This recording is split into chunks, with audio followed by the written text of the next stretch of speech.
Entre la niebla y el eco de un viejo piano, una casa del norte de España guarda secretos que el tiempo no ha querido borrar. Allí, bajo la mirada serena de Hercule Poirot, el pasado se despierta con un murmullo de culpa, amor y silencio. Cada palabra pesa, cada gesto oculta una verdad. Antes de comenzar, me encantaría saber desde qué parte del mundo nos estás escuchando y qué hora es allá. Cuéntamelo en los comentarios. Ponte cómodo. Deja que el misterio te envuelva. Empecemos la historia. El sol descendía lentamente sobre las colinas de Santander, y sus últimos destellos acariciaban las paredes deslucidas de Fairbanks Chase. La vieja casa, mitad retiro intelectual y mitad refugio de memorias, parecía contener la respiración antes del anochecer. Doña Elvira, la dueña, observaba desde una ventana alta cómo la niebla se deslizaba desde el valle, extendiendo su manto húmedo sobre los jardines. Su mirada, fija y serena, ocultaba una fatiga que iba más allá del cuerpo. En el vestíbulo, el eco de pasos resonaba con una precisión inquietante. Diego Esteban, el historiador, revisaba unas notas en un cuaderno de tapas oscuras, mientras el padre Anselmo, su amigo de juventud, esperaba en silencio, con las manos cruzadas. Inés Marval, la pianista invitada, se movía por la estancia con movimientos suaves, evitando el contacto visual con los demás. Un leve aroma a cera derretida y a madera antigua impregnaba el aire. A lo lejos, una campana marcó el toque de las 8. La cena estaba lista. Nadie habló. Nadie sonrió. Solo la vieja casa, con su crujido lento, parecía recordar algo que los presentes habían decidido olvidar hacía mucho tiempo. El comedor de Fairbanks Chase, de techos altos y tapices marchitos, parecía un escenario dispuesto para un drama silencioso. En el centro, bajo la luz temblorosa de las velas, la mesa extendía su mantel blanco como un sudario. Doña Elvira ocupaba el lugar de honor, con la rigidez de quien defiende su autoridad a pesar de los años. A su derecha, Diego hablaba con tono cortés sobre un manuscrito que preparaba acerca de los años turbulentos de la posguerra. Sus palabras, sin embargo, tenían un filo que hería más de lo que informaba. El padre Anselmo respondió con frases breves, de un tono apacible que no lograba ocultar la incomodidad. La conversación derivó pronto hacia la música, tema que Inés prefería evitar. Sin embargo, Diego, con una sonrisa leve, recordó una antigua composición que ella había abandonado, un madrigal inconcluso, y le preguntó si alguna vez lo había terminado. El silencio que siguió fue tan denso que pareció apagar la llama de las velas. Inés se limitó a decir que ciertas melodías no debían ser completadas. Doña Elvira, en un gesto nervioso, hizo sonar la cuchara contra la copa, como si aquel sonido pudiera distraerlos de algo más grave, de los secretos que todos compartían, aunque ninguno los nombrara. Después de la cena, la pianista se levantó sin decir palabra. Sus pasos, suaves como una nota suspendida, se perdieron por el pasillo que conducía al salón principal. La estancia, dominada por un gran piano de cola, permanecía en penumbra. Inés lo miró unos segundos. Sus dedos temblaron levemente sobre la tapa cerrada. Parecía debatirse entre tocar y huir. A través de los ventanales, el viento agitaba las ramas de los cipreses, y el reloj de pie marcaba la hora con un sonido grave y regular. Desde el comedor llegaban murmullos apagados, la voz baja de Diego, el tono severo del sacerdote, el suspiro de doña Elvira. Cada palabra era un eco contenido de algo que ya había ocurrido demasiadas veces. Inés apagó una lámpara y subió las escaleras. La oscuridad cubrió el salón. Solo el reloj, imperturbable, continuó su tic-tac, como si vigilara la casa en su sueño inquieto, y con cada golpe recordara a los ausentes que el tiempo no olvida, aunque los hombres quieran hacerlo. La noche se cerró con una lentitud casi solemne. La niebla, espesa y blanca, subía desde los prados y envolvía Fairbanks Chase como un sudario húmedo. Desde su ventana, Doña Elvira vio cómo las luces de los establos se desvanecían una a una, hasta que la oscuridad lo cubrió todo. Cerró las cortinas y, por un instante, creyó oír el eco de un piano lejano. En otra habitación, el padre Anselmo rezaba, pero sus palabras se quebraban. En el corredor, Diego caminaba con paso inquieto, sosteniendo una lámpara y un cuaderno. Se detuvo frente a la biblioteca, observó la cerradura y dudó. En el piso superior, Inés, despierta, escuchaba los sonidos de la casa, el crujir de las maderas, el leve gemido del viento y el ritmo constante del reloj que marcaba las horas invisibles. La niebla se infiltró también en los pensamientos de cada uno, borrando contornos, confundiendo memorias. En Fairbanks Chase, no solo los retratos estaban cubiertos de polvo, también las almas. Y esa noche, algo, quizás la culpa, quizás el pasado, decidió volver a respirar. El amanecer llegó sin canto de aves ni luz clara. La niebla seguía allí, aferrada al jardín como una promesa incumplida. La criada fue la primera en notar que la biblioteca estaba cerrada con llave. Dentro, el silencio era absoluto, salvo por un leve sonido intermitente, como un pulso roto. Cuando por fin forzaron la puerta, el espectáculo fue de un orden inquietante. Diego Esteban yacía en el suelo, una mano extendida hacia el escritorio, la otra sobre el pecho. Junto a él, una silla caída, un tintero derramado que dibujaba una mancha negra sobre la alfombra, y un metrónomo con la varilla torcida, marcando un compás irregular. Tic, tic, silencio, tic. Doña Elvira se llevó una mano al rostro, incapaz de pronunciar palabra. El padre Anselmo se arrodilló, murmurando una oración entrecortada. Inés, pálida, miraba el metrónomo como si reconociera en su ritmo algo familiar y terrible. Afuera, la niebla empezaba a disiparse, pero dentro de la casa, la verdadera oscuridad acababa de comenzar. En la serenidad grisácea de un octubre templado, Hercule Poirot se permitía un respiro en Bilbao. Instalado en una pensión de arquitectura afrancesada, pasaba las mañanas recorriendo museos y las tardes bebiendo tisanas junto a la ventana, leyendo novelas de moral católica con curiosidad antropológica más que devoción. Los crímenes, solía decir para sí, no descansan, pero a veces el alma necesita una pausa.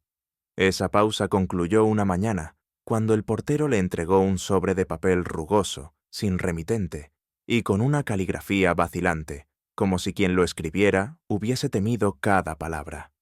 El contenido era breve. Una nota que aludía a una muerte en apariencia natural, en una casa llamada Fairbanks Chase, y una línea final que lo intrigó más que cualquier caso reciente.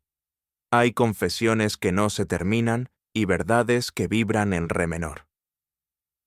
Poirot frunció el ceño. El lenguaje era sutil, pero la intención era clara. No se le pedía investigar, se le pedía comprender.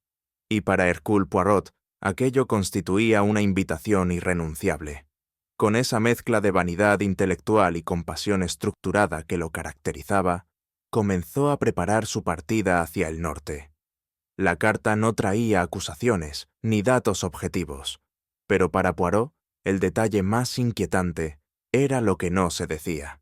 La mención a una confesión inacabada evocaba una verdad interrumpida, quizá por el miedo o por la muerte misma, y aquella referencia a una melodía inconclusa, en re menor, nada menos, insinuaba que lo oculto no estaba en los hechos, sino en los matices, pausas, omisiones, compases que no se tocan pero se sienten.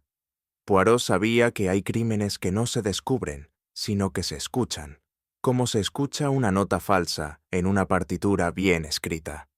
Se recostó en su sillón, cerró los ojos por un instante y murmuró: «La mente que asesina con astucia puede ocultar la evidencia, pero jamás el ritmo del alma».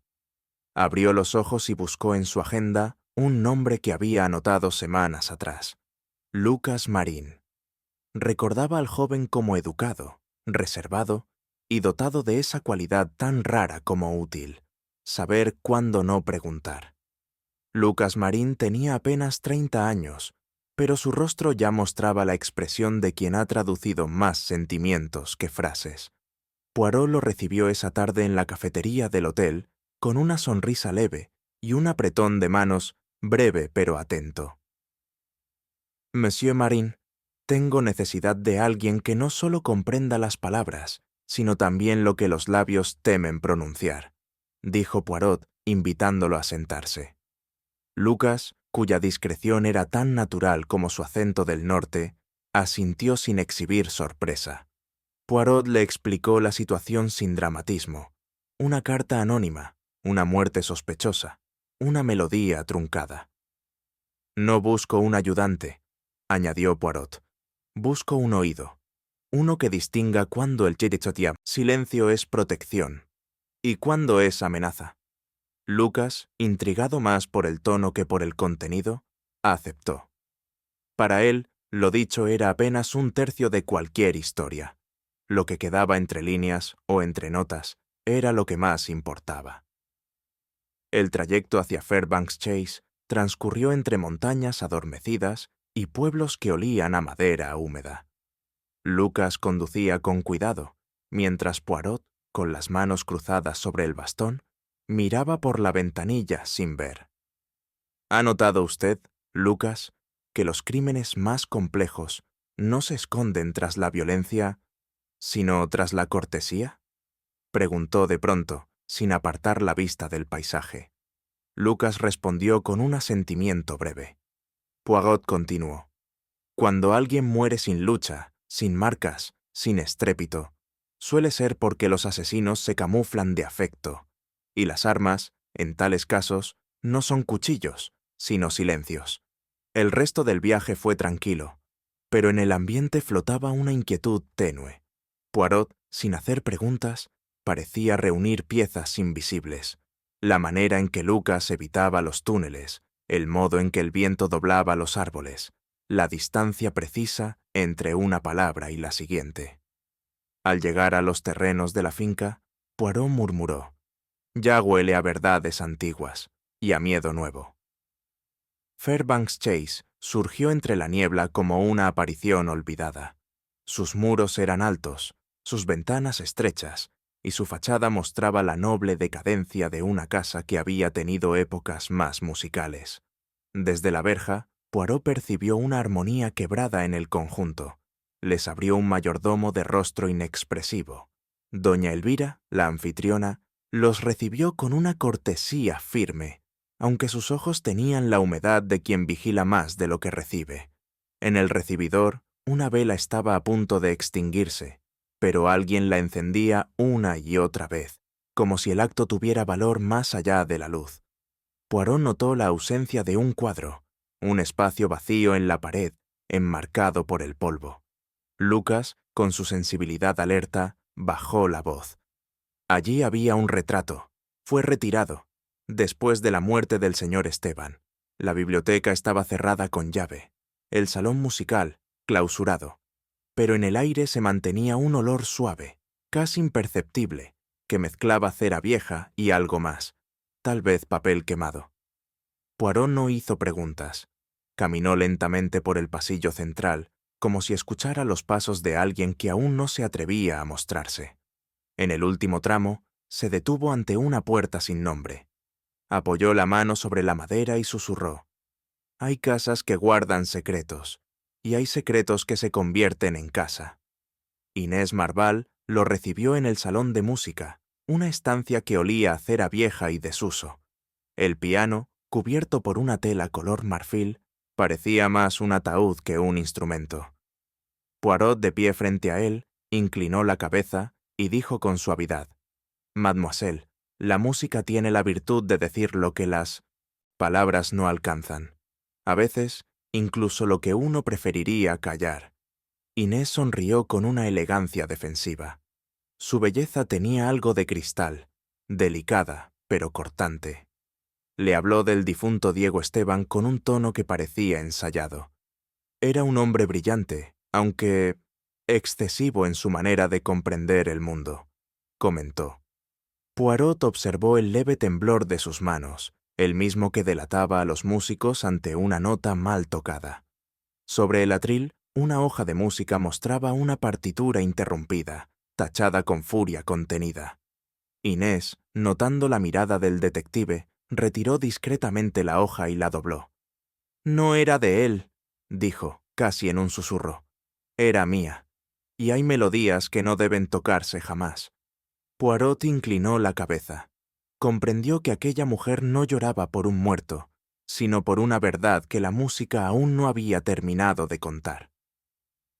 El padre Anselmo lo recibió en la capilla privada, un lugar de aire denso y olor a incienso rancio. La calma del sacerdote era casi inquietante. Tenía las manos cruzadas sobre el regazo y una mirada que oscilaba entre la resignación y el cansancio moral. Poirot, sentado frente a él, inició la conversación con cortesía. «Monsieur le curé, sé que conocía bien al señor Esteban. Me han dicho que discutieron la noche anterior a su muerte». Anselmo alzó apenas la vista. «Una discusión, sí, sobre el perdón. Él creía que la verdad debía liberarse a cualquier precio. Yo le recordé que la verdad, sin prudencia, puede destruir más almas que el pecado mismo». Poirot entrelazó los dedos. «Y, sin embargo, monsieur, alguien decidió liberar a Diego de su búsqueda». El sacerdote no respondió. Su silencio era elocuente, como una oración que se interrumpe justo antes del amén. «Todo hombre tiene su juicio», dijo al fin, «en la tierra o en el cielo. Quizá Diego encontró el suyo antes de tiempo». Poirot lo observó unos segundos. No había culpa abierta en su tono, pero sí una paz artificial, la que solo alcanzan los que han enterrado más que cuerpos. Doña Elvira lo recibió en su salón privado, rodeada de retratos familiares y porcelanas antiguas. Vestía de negro, pero no de luto. En ella, el color parecía una armadura. Poirot, con su cortesía habitual, se inclinó apenas. «Madame, vengo a entender lo ocurrido, no a juzgarlo». Ella asintió, aunque su expresión denotaba fatiga y una vieja desconfianza hacia los hombres que hacen preguntas. El señor Esteban era un invitado, un estudioso, demasiado curioso para su propio bien. No sabía guardar silencio ante los asuntos que no le pertenecían. Poirot alzó las cejas. «¿Se refiere a sus investigaciones?» Doña Elvira vaciló un instante antes de responder. «Sí, indagaba en hechos antiguos, en documentos que debieron permanecer donde estaban, en el pasado». «Algunos recuerdos no deben desenterrarse, Monsieur Poirot, sobre todo cuando el apellido de uno está escrito sobre ellos». Su voz tembló ligeramente. Poirot notó que evitaba mirar un retrato del difunto esposo, colgado justo frente a ella. «Los muertos, madame, rara vez ensucian los nombres. Suelen ser los vivos quienes lo hacen», respondió con suavidad. Doña Elvira lo miró con una mezcla de respeto y temor. Sabía que aquel hombre no se conformaba con lo dicho. Esa tarde, Poirot caminó por la galería superior de la casa, deteniéndose frente a cada puerta, cada objeto. En su pequeño cuaderno, dibujó un esquema sin nombres ni fechas. Lo llamó, mentalmente, su mapa de silencios. Inés evitaba la sala de música, aunque era su territorio natural. El padre Anselmo no entraba a la biblioteca desde la noche del suceso, alegando respeto. Doña Elvira mantenía cerrada la habitación de su difunto esposo, aunque allí ya no quedaba nada más que polvo y olor a lavanda. Poirot comprendió que en Fairbanks, Chase, el crimen no había comenzado con la muerte de Diego Esteban. Llevaba gestándose en los gestos contenidos, en las frases cortadas, en los recuerdos compartidos a medias. Cada palabra omitida era una frontera que protegía a algo, o a alguien. Esa noche, al cerrar su cuaderno, el detective pensó: las mentiras son maleza, pero el silencio es raíz. Cuando el día concluyó, Poirot se sentó en su habitación y encendió una pequeña lámpara. El viento golpeaba los postigos con la obstinación de quien busca entrar. Había pasado la jornada escuchando 3 versiones del dolor, y ninguna hablaba realmente del difunto. Inés lloraba a medias por algo que no era amor, sino remordimiento. El padre Anselmo rezaba no por el alma de Diego, sino por la suya propia. Doña Elvira defendía la memoria de su apellido más que la de un muerto. 3 rostros del duelo, 3 corazas distintas para una misma culpa compartida. Poirot, con el rostro inmóvil, murmuró para sí: el duelo sincero no se teme al pasado. El falso, en cambio, teme al espejo. Apagó la lámpara y permaneció sentado, escuchando los crujidos de la vieja casa.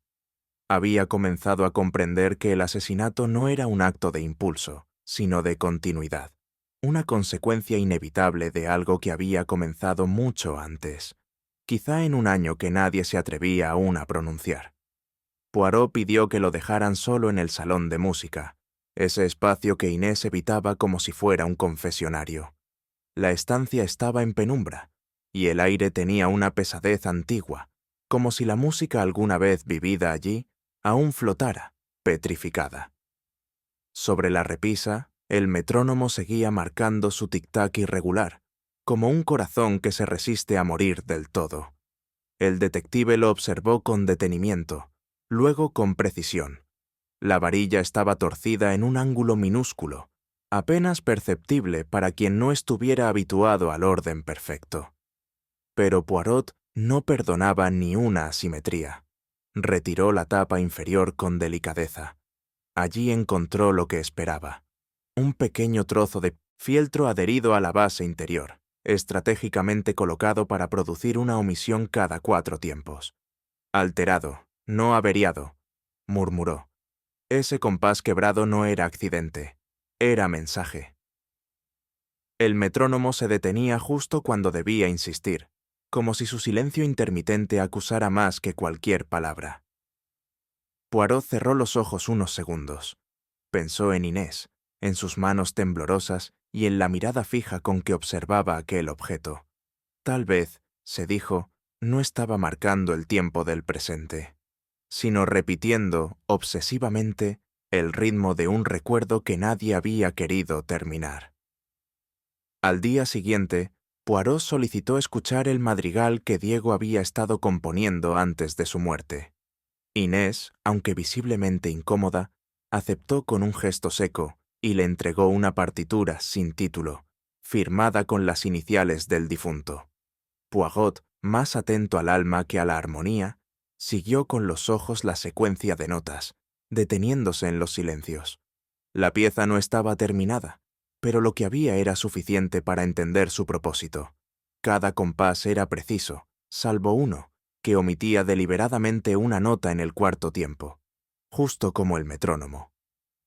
«Curioso», dijo Poirot en voz baja, más para sí que para Lucas, que lo acompañaba. «El ritmo de la omisión no cambia.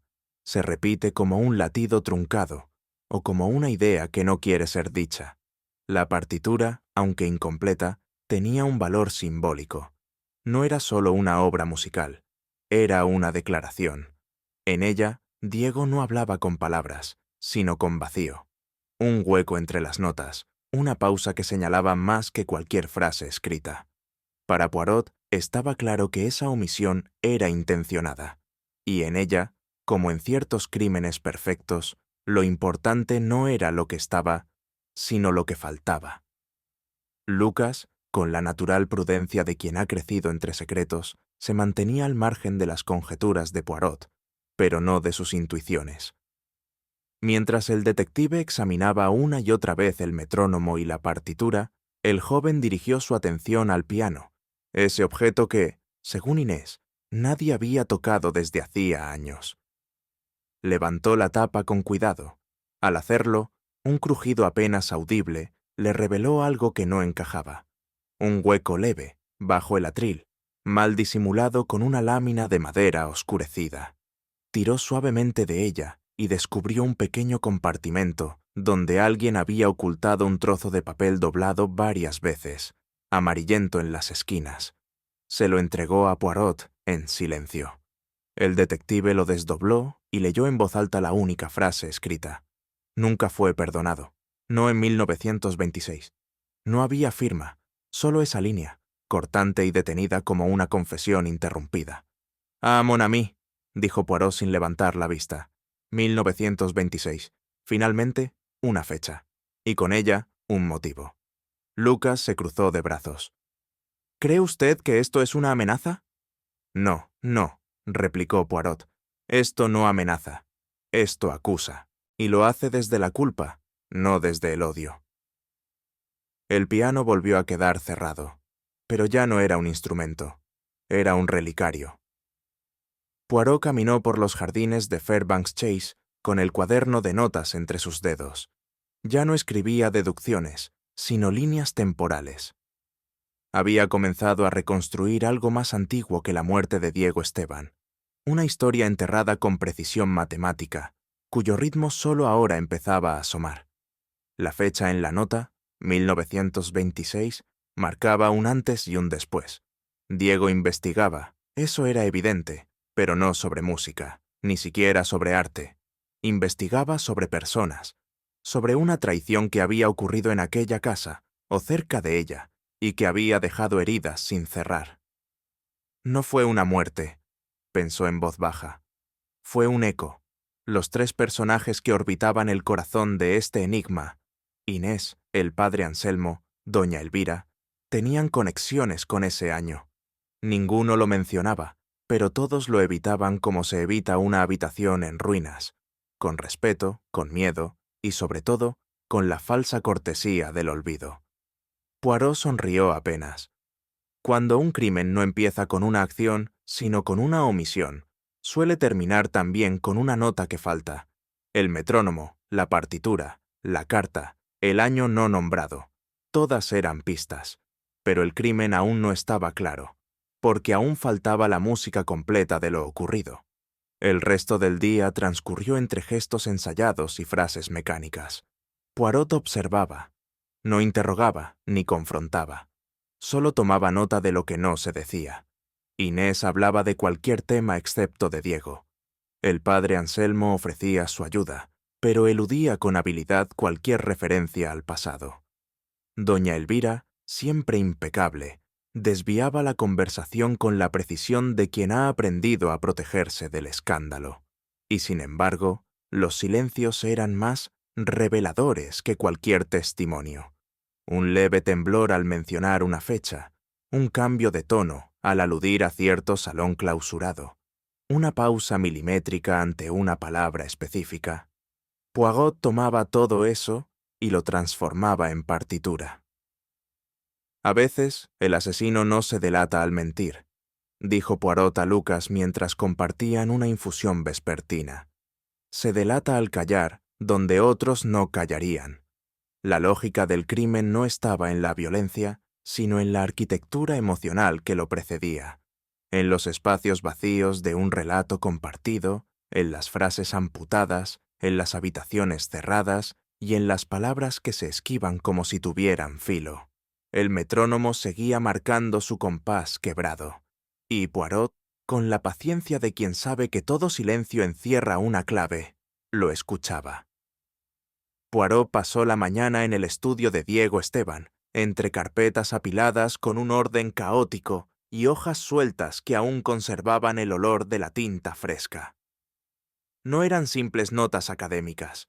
Lo que el historiador había estado recopilando era una investigación minuciosa sobre un episodio olvidado, o más bien silenciado, de 1926.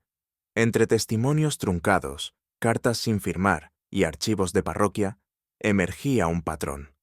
Una denuncia anónima durante las purgas políticas que arrasaron discretamente ciertas aldeas del norte. Una familia, acusada de colaborar con elementos contrarios al régimen, había sido señalada, despojada y finalmente desaparecida de los registros. Los documentos de Diego mostraban un interés obsesivo por ese caso en particular. Había incluso un croquis de Fairbanks Chase, fechado ese mismo año, con marcas junto a la biblioteca y la capilla. Poirot acarició con la yema del dedo una carta sin sello, en la que alguien pedía clemencia para un inocente que no puede defenderse. Las palabras estaban escritas con desesperación contenida.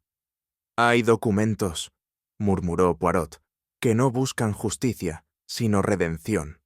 Luego cerró el archivador con suavidad. El crimen de Diego tal vez no fue por lo que encontró, sino por lo que estuvo a punto de hacer público. Y en casas como esta, el pasado no se exhuma sin consecuencias. El padre Anselmo lo esperaba en el jardín de invierno, rodeado de macetas secas. El cura llevaba en los ojos la sombra de alguien que ha sido testigo de demasiado, pero aún no sabe cómo nombrarlo. Poirot fue directo. Su hermano mayor fue señalado en 1926 por colaborar con fuerzas contrarias. Hay testimonios que mencionan su nombre. Anselmo bajó la mirada y respiró hondo antes de hablar. Fue un tiempo sucio, señor Poirot. Nada era claro. Todos temíamos. Algunos firmaban cosas sin saber. Otros sabían y no firmaban. ¿Su hermano fue culpable? No sé si fue culpable, respondió el sacerdote. Solo sé que después de aquello no volvió a hablar en voz alta. Murió en silencio, como si la vergüenza lo hubiese consumido por dentro. Poirot observó el temblor sutil en las manos del hombre. ¿Y usted? ¿Ha hablado de él alguna vez? Con nadie, ni siquiera con Dios. No sé si habría entendido. Poirot asintió lentamente. Hay pecados, monsieur, que no se perdonan con la confesión, solo con la verdad dicha a tiempo. Y a usted le queda poco. En la penumbra del salón familiar, doña Elvira parecía más frágil que nunca. Llevaba entre las manos un pañuelo bordado que estrujaba con un gesto repetido. Poirot, con la cortesía de quien no fuerza el ritmo del arrepentimiento, aguardó. «Mi esposo era un hombre recto», dijo por fin. «Amaba esta casa, este apellido, esta dignidad, pero también era político, y en 1926 la dignidad se confundía con obediencia». Poirot inclinó apenas la cabeza. «¿Firmó algo?» Ella asintió, sin alzar los ojos. «Un acta, contra una familia. No sé si era verdadera o falsa, solo sé que nos dejaron en paz después de eso». Y Diego lo descubrió. Sí, iba a publicarlo. Le supliqué que no lo hiciera, no por mí, sino por lo que aún queda de aquel apellido. Poirot percibió que no era miedo lo que velaba la voz de la mujer. Era una especie de fidelidad oscura, mezcla de amor, vergüenza y deber mal entendido. «A veces, madame», dijo en voz baja, «el silencio no protege a los muertos, los encierra, y a los vivos también». Ella no respondió, pero dejó de estrujar el pañuelo. Inés recibió a Poirot en el invernadero, donde cuidaba orquídeas que jamás florecían. Su rostro, como siempre, era imperturbable, pero sus manos estaban cubiertas de tierra, como si buscara algo entre las raíces. «Mademoiselle», empezó Poirot con delicadeza, «he descubierto que usted fue adoptada en 1926, el mismo año del caso que investigaba el señor Esteban». Inés no lo negó. «Mis padres murieron ese año. Lo supe desde joven. Lo que no supe, hasta hace poco, fue cómo». Poirot esperó. Ella continuó. «Diego me lo dijo. Con papeles, con pruebas. Mi padre fue acusado. Mi madre, interrogada. Ninguno volvió a casa. El cura que los denunció fue el hermano del padre Anselmo». «¿Y su familia adoptiva?» «Era amiga de los Elvira. Nunca me hablaron del pasado». Poirot observó cómo Inés se limpiaba las manos en silencio, como si aún cargaran con la sangre de otros. «No lloro por ellos», añadió, «pero cada vez que toco el piano, siento que la melodía me pide cuentas». «El arte, mademoiselle», respondió Poirot, «no olvida lo que el corazón calla». Esa noche, Poirot se retiró con una certeza fría y clara. Los tres, doña Elvira, el padre Anselmo e Inés, estaban unidos no por la amistad ni por la familia, sino por una fecha que ninguno había pronunciado hasta entonces, 1926, el año que ninguno supo cómo enterrar. Cada uno arrastraba un trozo de culpa. Anselmo por callar una verdad sobre su hermano. Elvira por una firma que protegió su apellido a costa de otros. Inés no por lo que hizo, sino por no saber a quién odiar. Y Diego había comenzado a escarbar en ese cementerio emocional, lo suficiente para despertar los fantasmas, pero no lo suficiente para saber cuál de ellos terminaría por silenciarlo. Poirot comprendía que no estaba frente a un asesinato cualquiera. Este no era el crimen de un momento, sino el desenlace de una historia no confesada. Y lo más peligroso de un secreto, pensó mientras apagaba la luz, no es que duela. Es que, cuando se hace música, puede empezar a ser escuchado por otros. El día avanzaba con una calma envenenada. Poirot había pasado la mañana examinando la biblioteca, aquella estancia donde Diego Esteban había encontrado la muerte. Su mirada, siempre atenta a los detalles mínimos, se detuvo en un punto del muro, una hilera de libros demasiado uniformes, demasiado nuevos. No dijo nada. Solo dirigió una mirada significativa a Lucas Marín. «Mon ami», le susurró, «si el alma de esta casa aún respira, lo hace entre las palabras que no se leen. Busque allí donde los libros no se atreven a contar la verdad». Lucas obedeció con cautela. Corrió los dedos por los lomos impecables y notó un leve temblor en la madera. Una presión discreta bastó para abrir un panel disimulado. Detrás, un hueco estrecho guardaba polvo, un rosario antiguo y una carta doblada en 3. Poirot la tomó sin prisa, examinando el papel amarillento y el sello roto. «Antigua, sí, pero no muerta. Nada muere del todo mientras alguien la teme», dijo con tono grave. El detective guardó silencio unos segundos antes de extender la carta a Lucas. «Lea, si se atreve, pero recuerde, hay verdades que no se descubren sin pagar el precio de escucharlas». La sala, impregnada de polvo y memoria, parecía contener el aliento. Aquel susurro entre estantes falsos había abierto algo más que un compartimento. Había desenterrado la conciencia dormida de Fairbanks Chase. El papel tembló entre las manos de Lucas. La letra de Diego era clara, metódica, casi obsesiva. El texto comenzaba sin saludo ni fecha, pero con una solemnidad que helaba la sangre. «He comprendido que el peor crimen no es quitar la vida, sino arrancar al alma su capacidad de perdonar». Poirot, en silencio, siguió la lectura con los ojos entrecerrados. Las líneas siguientes eran más personales, dirigidas a alguien sin nombre, pero cuya presencia llenaba cada frase. Diego hablaba de una traición espiritual, de una mentira piadosa que había condenado más que salvado. «Usted ha cometido un asesinato sin arma ni sangre. Ha matado la fe, y cuando un hombre de fe destruye el alma de otro, no hay absolución posible». Lucas levantó la vista, pálido. «¿A quién se refiere?», preguntó. Poirot no respondió de inmediato. Solo observó el crucifijo colgado sobre la chimenea y respondió con voz baja, casi un suspiro. «El alma que confiesa demasiado tarde no se absuelve, monsieur. Solo espera compañía». Guardó la carta en su cartera con la precisión de quien guarda un fragmento de destino. La verdad estaba escrita. Lo que faltaba era la reacción del culpable. Y esa, pensó Poirot, jamás se imprimía en papel.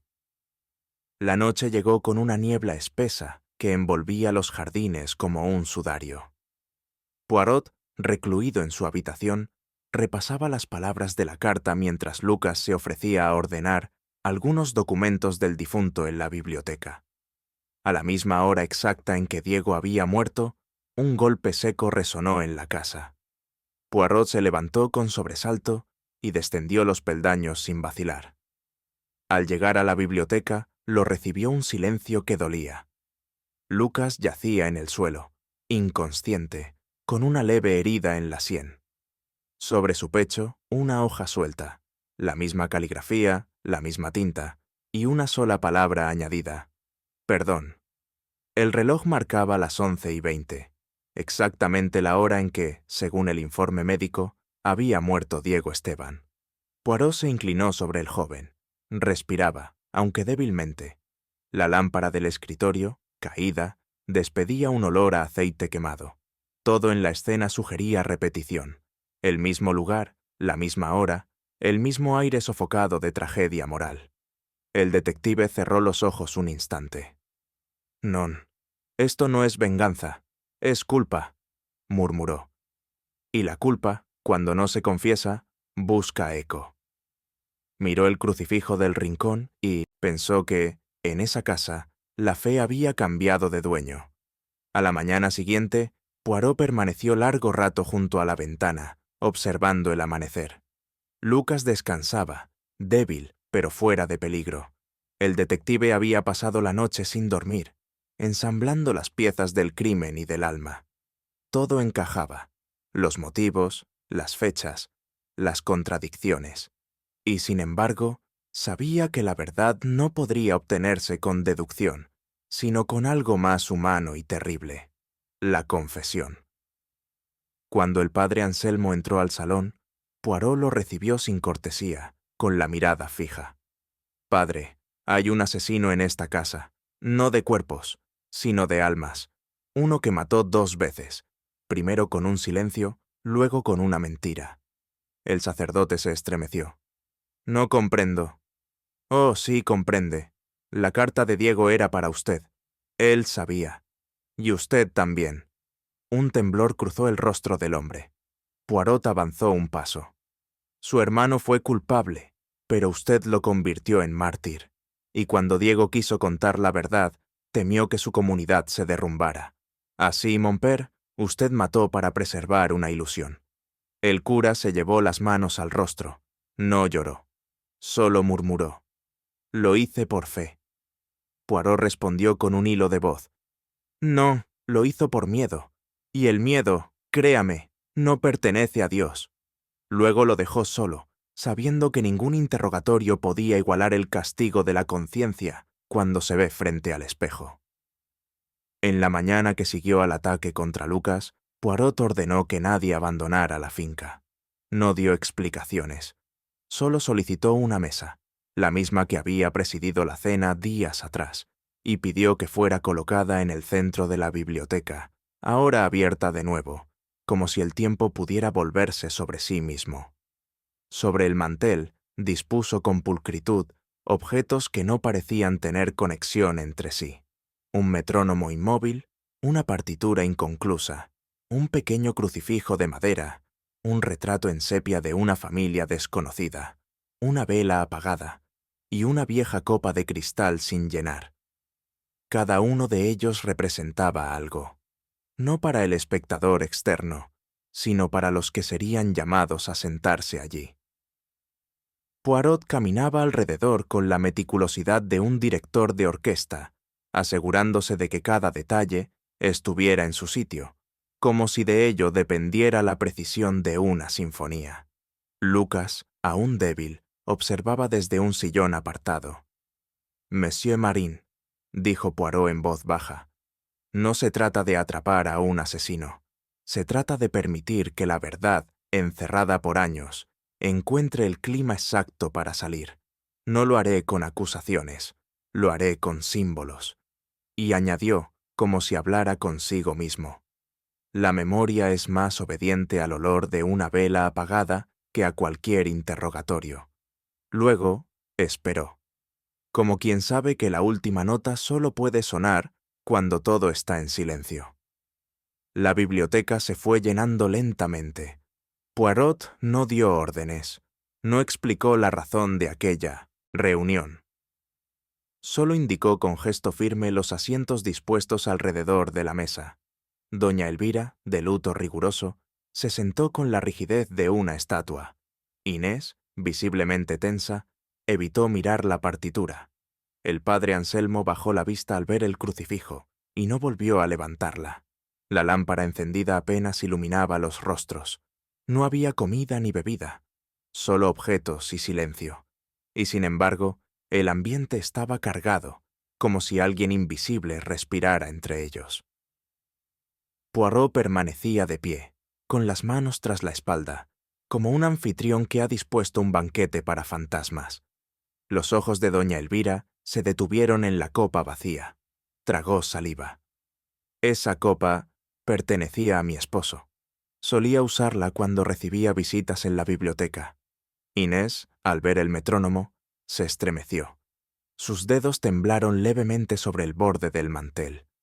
Está roto», susurró. «No, mademoiselle», intervino Poirot por primera vez. «Solo omite lo que no desea oír, como muchos de nosotros». El padre Anselmo acariciaba su rosario sin rezar. La partitura, entre todos los objetos, parecía respirar, como si aguardara que alguien por fin la terminara. Nadie hablaba. Poirot tampoco. Permanecía inmóvil, como si su presencia fuera suficiente para mantener la tensión de aquel equilibrio frágil. La escena no tenía guión, pero todos sabían que estaban siendo observados, o más aún, que estaban siendo devueltos al instante anterior al crimen. La vela, apagada, comenzó a desprender un tenue aroma a cera quemada. Doña Elvira olió el perfume y su expresión cambió. «Ese olor me recuerda a aquella noche». Diego insistía en mantener la luz baja. Decía que la oscuridad obligaba a decir la verdad. Poirot no respondió. Inés volvió a mirar la partitura. Las lágrimas no brotaron, pero sus labios se apretaron con fuerza. «Me pidió que la tocara», dijo de pronto. «Quería que la estrenara esa noche. No lo hice. No podía». «¿Por qué no podía?», preguntó Poirot con suavidad. «Porque sabía lo que significaba. El ritmo era el suyo, el de mi infancia rota, el de mis padres señalados». El padre Anselmo se incorporó bruscamente, como si el silencio lo hubiera acorralado. «Basta», dijo con voz rota. «Esto no es una confesión, es una provocación». Poirot permaneció imperturbable. «No, mon père, es un espejo, y usted ha sido el primero en no soportar su reflejo». El padre Anselmo volvió a sentarse con los hombros vencidos, la mirada fija en la copa, los labios apretados en una línea tensa. Poirot guardaba silencio, con la firmeza de quien sabe que la palabra justa es la que no se pronuncia aún. Ninguno de los presentes soportaba la quietud. Inés bajó la cabeza. Doña Elvira jugaba nerviosamente con su anillo.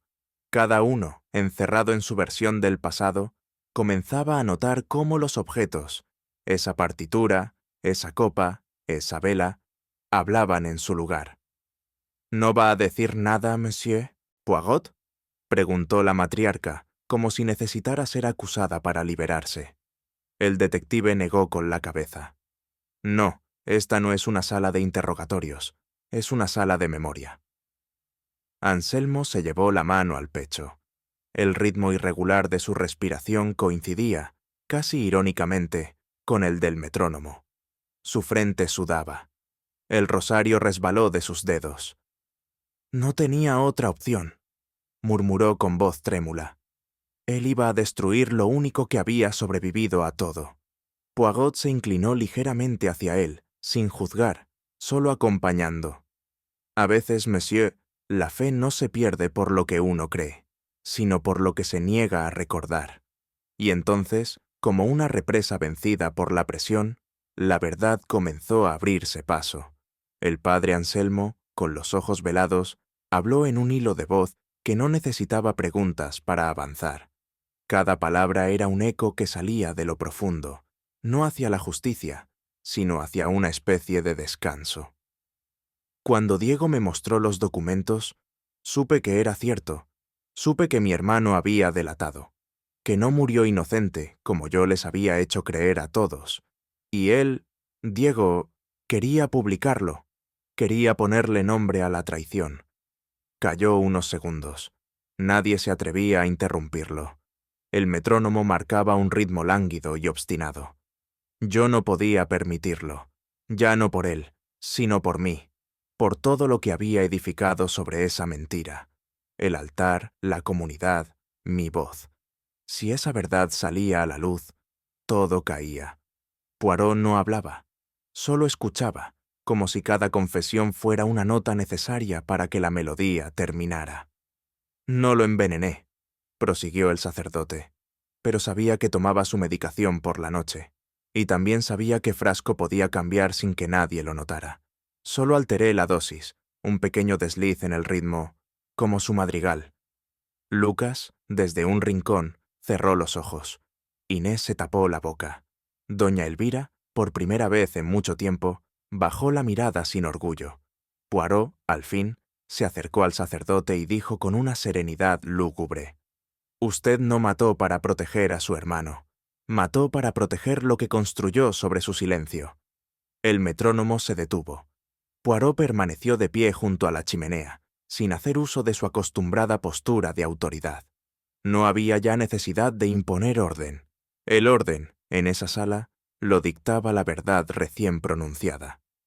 Los demás se mantenían en silencio, atados a sus propias reacciones, pero el detective no parecía tener prisa en llenar el vacío. «No mencionaré nombres», dijo finalmente, con esa entonación casi musical que empleaba cuando iba a anunciar algo definitivo. «Porque el nombre es lo menos importante cuando la acción ya ha sembrado su huella». Se acercó lentamente a la mesa, donde aún yacían los objetos de la noche anterior.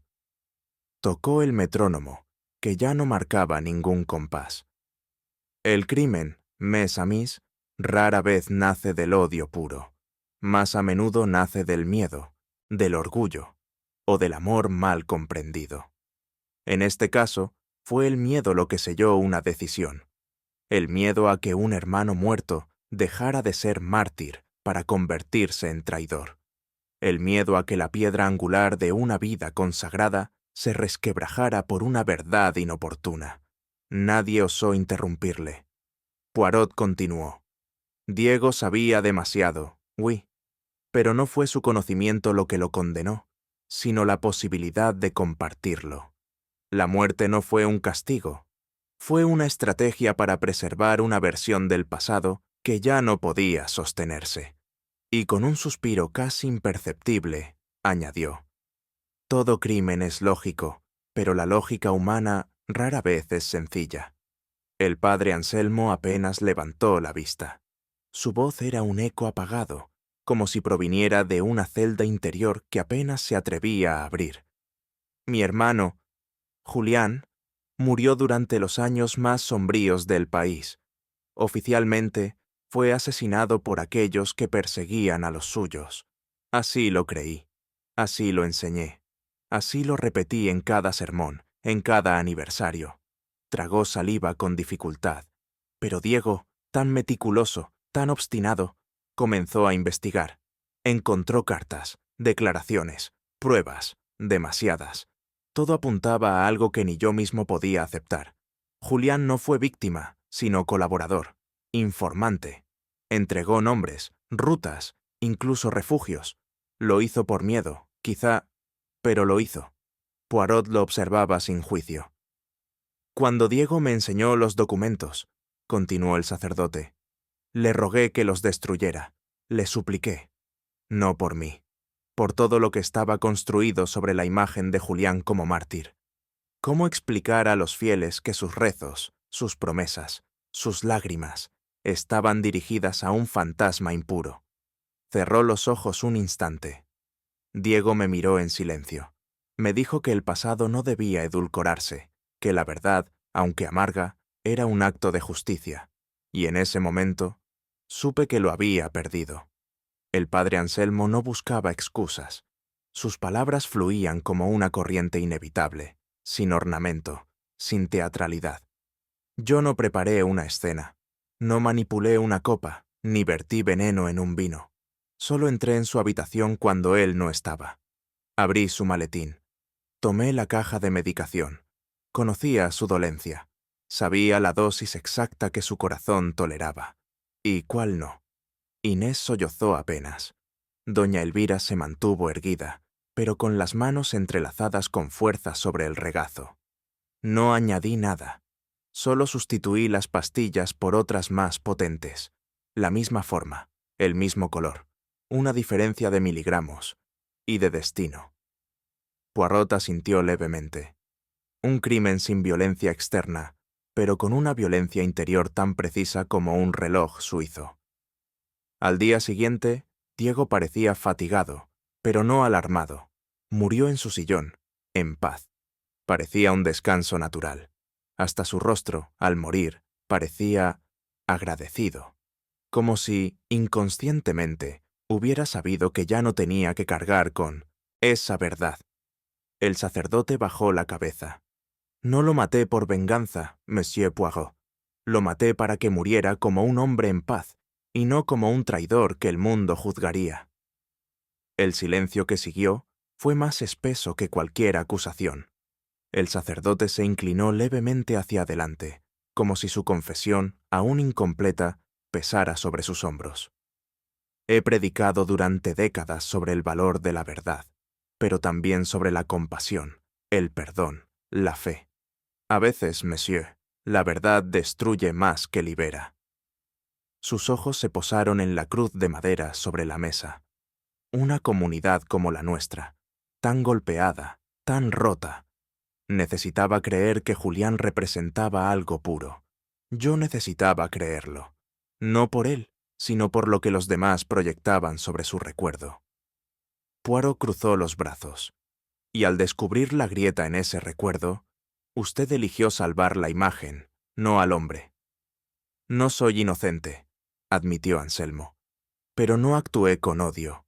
Fue miedo, sí, pero también una forma torcida de misericordia, porque la ilusión a veces es lo único que mantiene viva a un alma colectiva.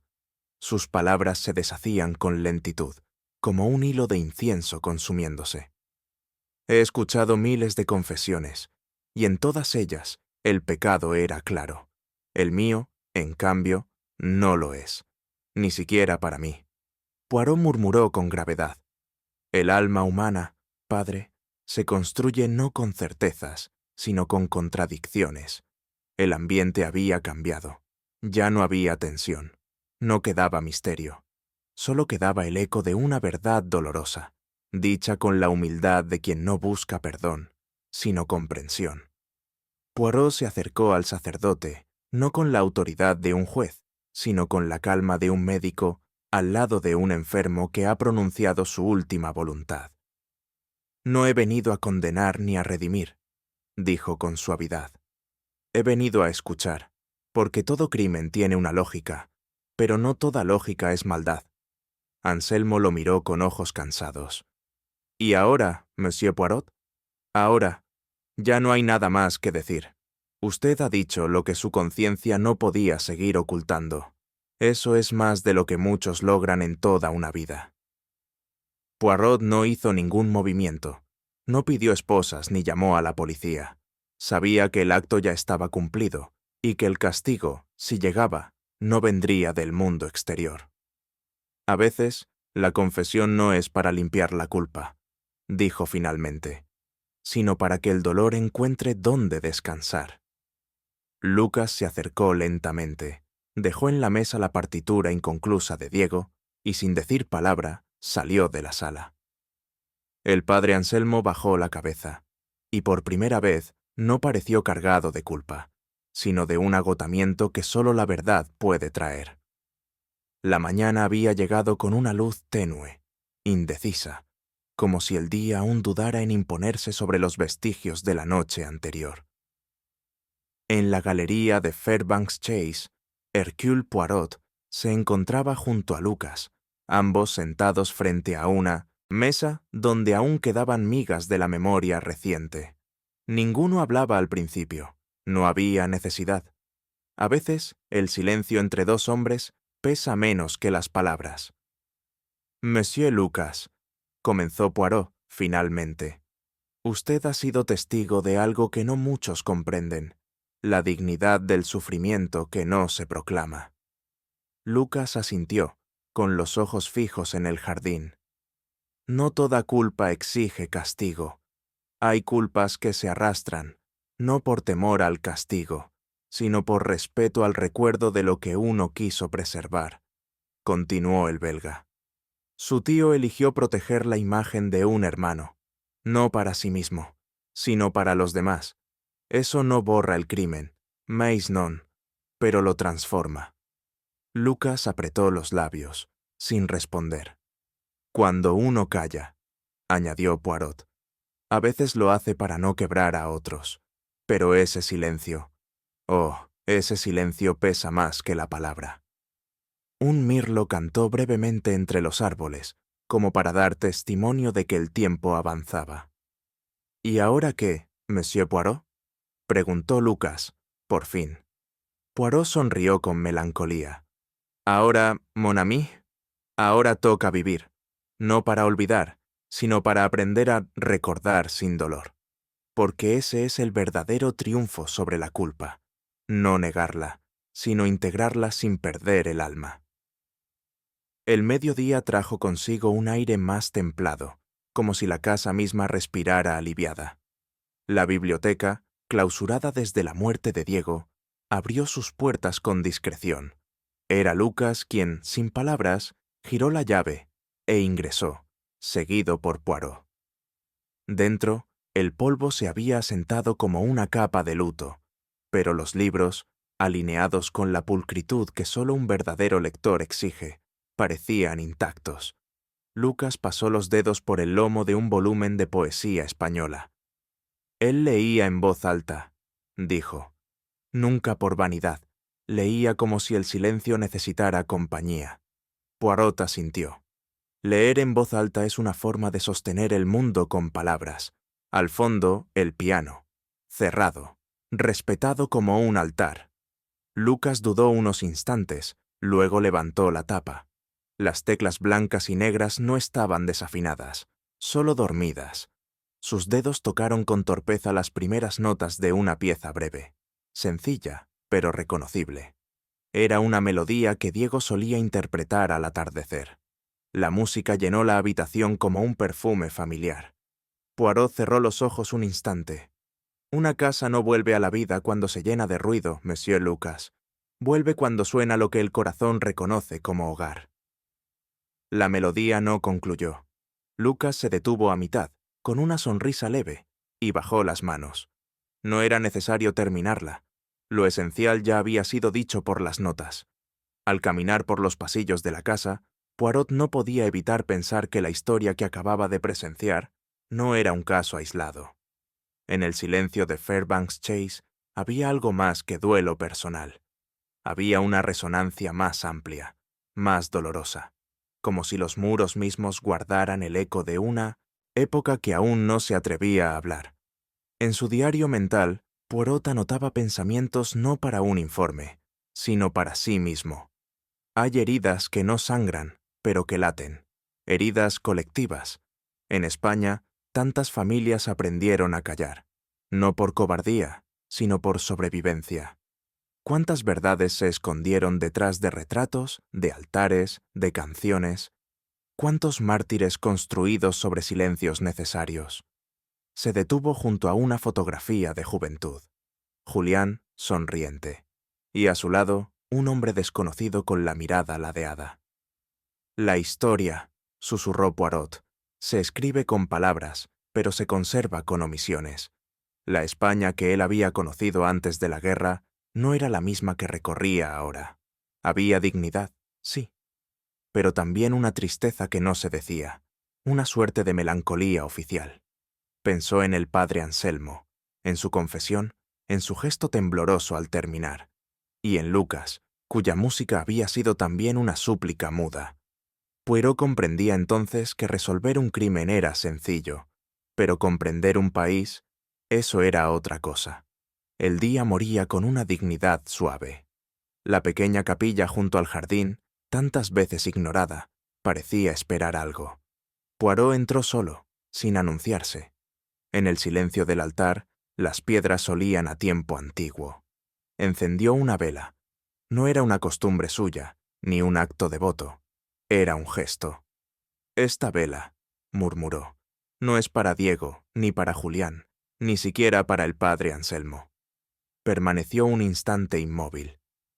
«Es para todos aquellos que siguen vivos», cargando verdades que no pueden decir, por miedo, por amor, por no romper lo que los demás necesitan creer. El fuego tembló. Poirot lo observó con atención. Hay quienes encienden velas por las almas en pena.